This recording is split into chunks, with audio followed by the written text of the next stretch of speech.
Human is by far the most complete being in all the living beings known in the world. From doing all the things that animals do, walk, talk, eat, fight, to the ability to think and communicate across different planes has been pretty evident. He is not only made of body and soul, but he is a spirit which manifests itself into different planes from lower to higher as the man advances in development.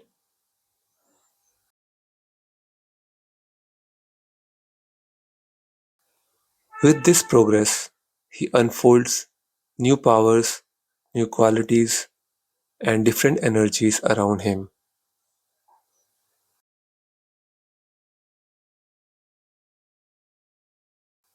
According to yogic philosophy, there are seven fundamentals of a human in which he can potentially develop and manifest.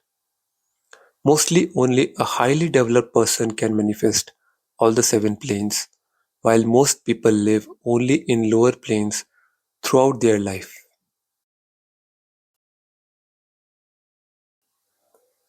These planes are physical body, astral body, prana, instinctive mind, intellect, spiritual mind, and the spirit. Let's discuss these planes in detail one by one. The physical body is the plane that most of us are familiar about. It is the lowest plane and the crudest manifestation of a human. It is the most necessary principle for the growth of person in his present stage of development. It is also called the temple of the living spirit. This is why it is the duty of every human being to take care of their physical body so as to progress towards higher planes of development. This physical body is made of cells, which is a mini life in itself. These cells collaborate and form higher and complex groups, which completes the physical body and maintains its functions.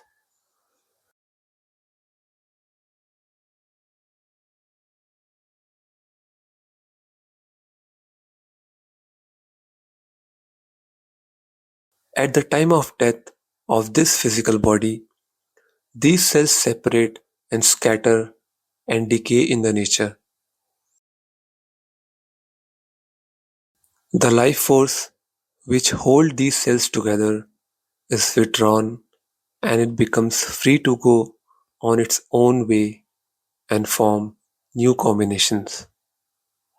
Some might go and become plants or animal or remain in nature for some time. The second plane is called astral plane. It is also called ethereal body. It is composed of a very fine quality of matter. It does not have any evidence in science yet. The astral body is invisible to an ordinary eye but can be perceived by someone who is clairvoyant and is united to physical body by something resembling a thin silken cord.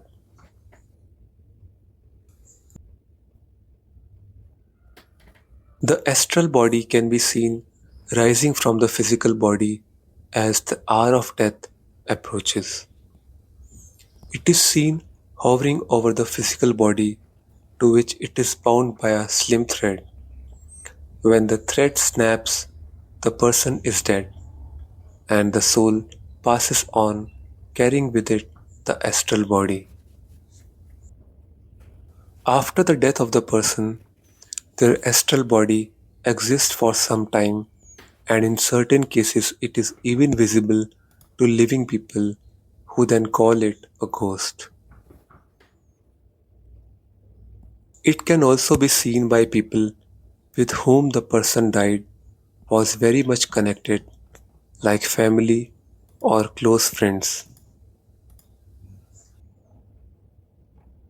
For an occultist, it is possible to project his astral body consciously, but such powers are rare and can be acquired only after certain stages of development. Third is prana.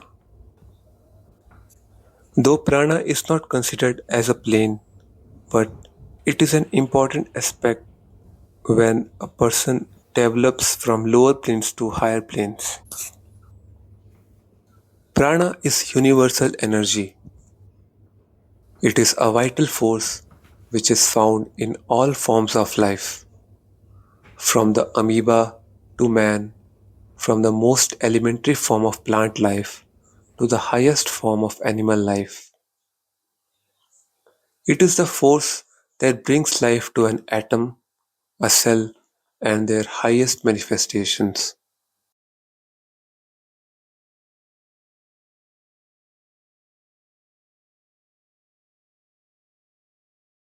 When physical body disintegrates and goes back to its original elements, each atom takes with it sufficient prana to enable it to form new combinations, the unused prana returning to the great universal source.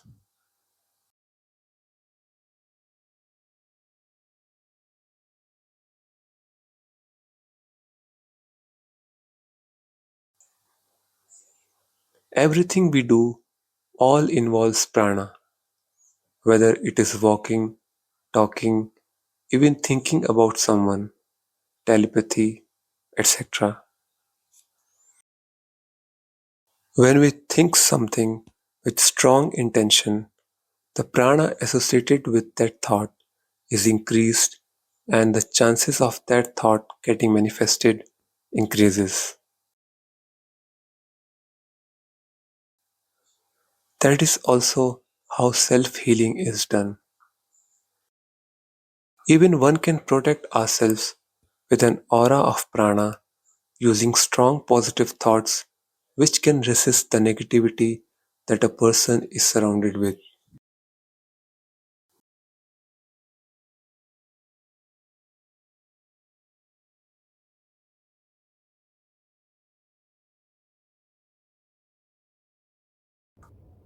The fourth is the instinctive mind. The instinctive mind is the most useful aspect for a living being for his growth and development. It performs all the work that is required for the existence of physical bodies of living beings from plants to animals to human beings. The constant work of repair, replacement, change, digestion, assimilation, elimination, etc.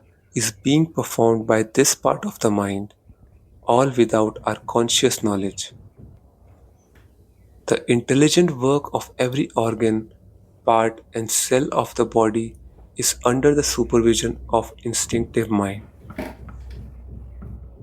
As the animal progresses along the scale of evolution, certain things become necessary for its protection and well being.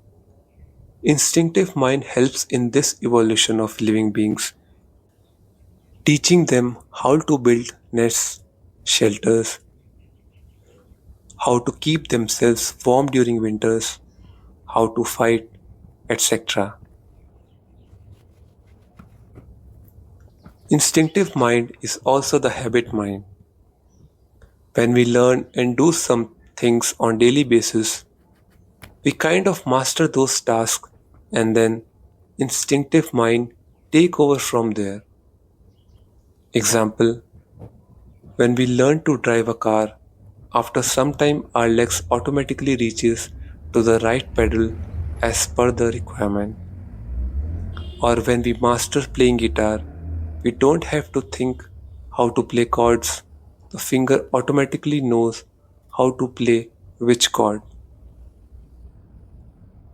This is necessary Otherwise, our intellect would become tired of such tasks to perform every day by thinking on daily basis.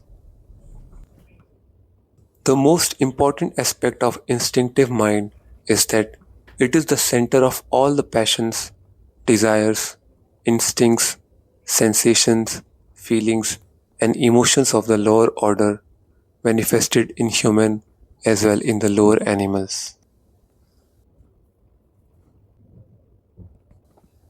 All animal desires, such as hunger, thirst, sexual desires, all passions, such as physical love, hatred, envy, jealousy, revenge, are a part of it. The desire for materialism, the pride of life, all belong to this plane. The instinctive mind binds us closest to the earth and all the earthly things where a man gets too attached to the material side of life.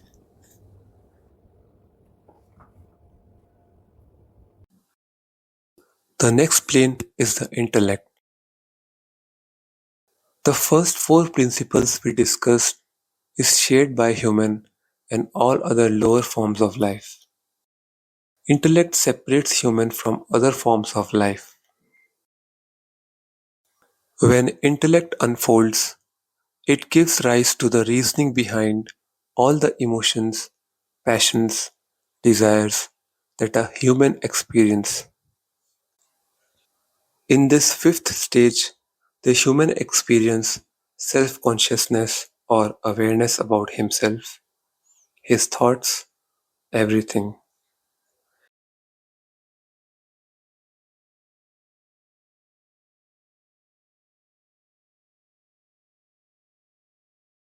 He starts thinking about his hopes and fears, his aspirations, his plans, his thoughts, and then compare them with that of others.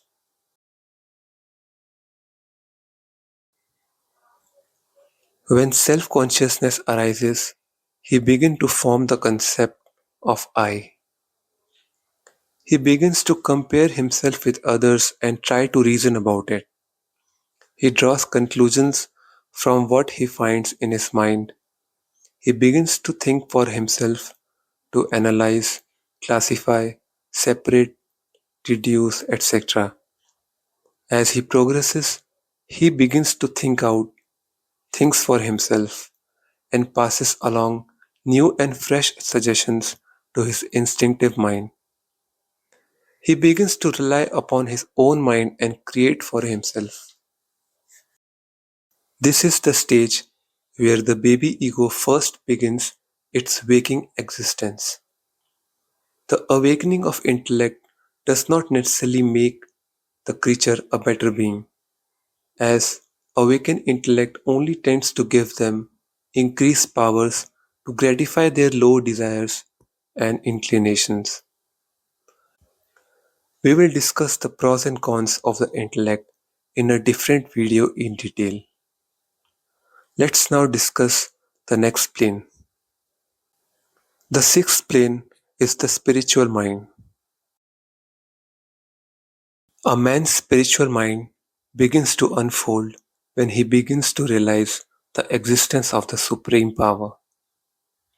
He does not get this understanding from intellect or instinctive mind. Intellect is cold.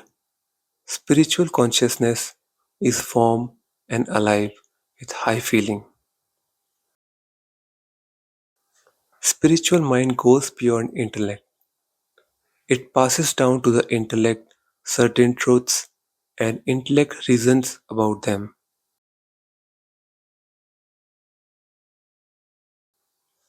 One keeps oscillating between the guidance of spiritual mind and reasoning from the intellect until these truths are accepted by the intellect. When the intellect and instinctive mind accept and resonates with those truths, it becomes belief. This happens when we feel that our mind and heart is in coherence with these truths. When this happens, the person becomes kind, loving, open-minded, and becomes more accustomed to such truths that keeps bestowing upon him.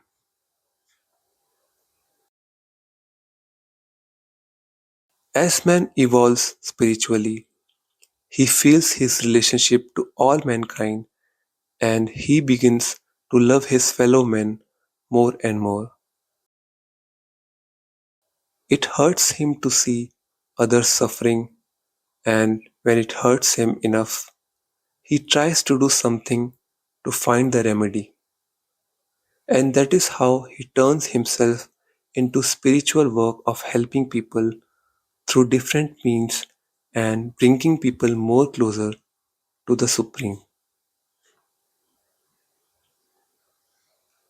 This evolution is not easy as there is always a tussle between the two advisors, the spiritual mind and the instinctive mind.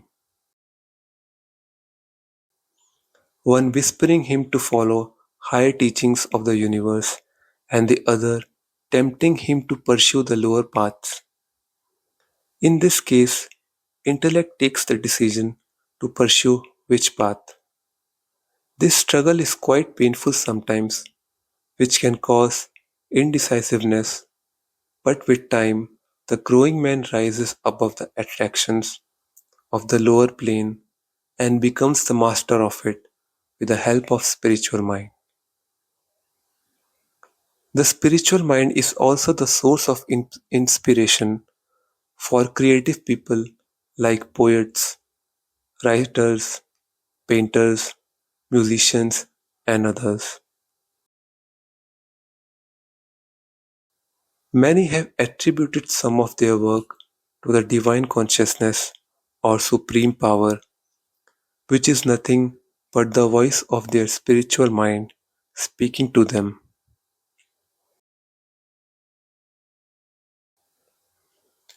But it's also true that some higher beings communicate to the human through spiritual mind and guides them in certain situations. The seventh and the highest principle is the spirit. When the subject of spirit comes, there is always this dilemma that how can we as finite beings express what is infinite? Spirit is the most precious inheritance from the divine power. It is like a drop from a spirit ocean, a grain of sand from the shores of the infinite. When a person arrives at full consciousness of spirit, he will be so much higher that such a being is inconceivable to the intellect. The spirit of a man is the most near to the Supreme or God. It is only in occasional precious moments that we become aware of the existence of spirit within us. These moments come when one is engaged in deep religious thought, in the moments when one seems lost and feel the necessity to connect with some higher power. Such moments leave us with peace and they change us to become better version of ourselves.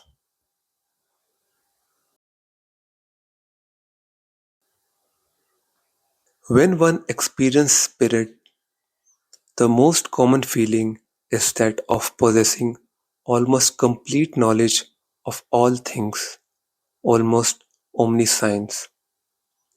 This feeling exists only for a moment and leaves one at first in an agony of regret over what he has seen and lost. Another feeling commonly experienced is that of a certainty of immortality, a sense of actual being, and the certainty of having always been and of being destined to always be.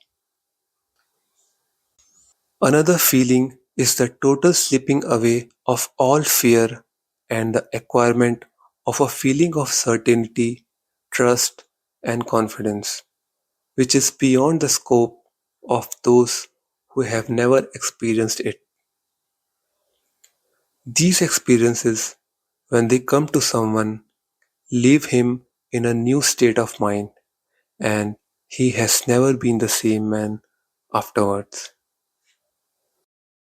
There remains a certain memory of these experiences which proves as a source of comfort and strength to him, especially when he feels faint of faith and is shaken by the winds of conflicting opinions and speculations of the intellect. These experiences are also accompanied by a sense of intense joy, which we call ecstasy or the highest feeling of happiness.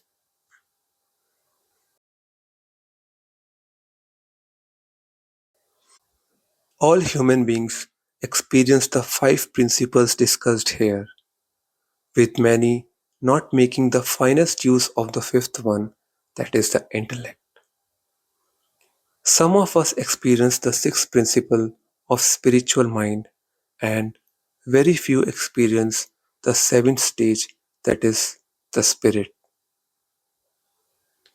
Thanks for watching, and we'll see you in the next video. Namaste.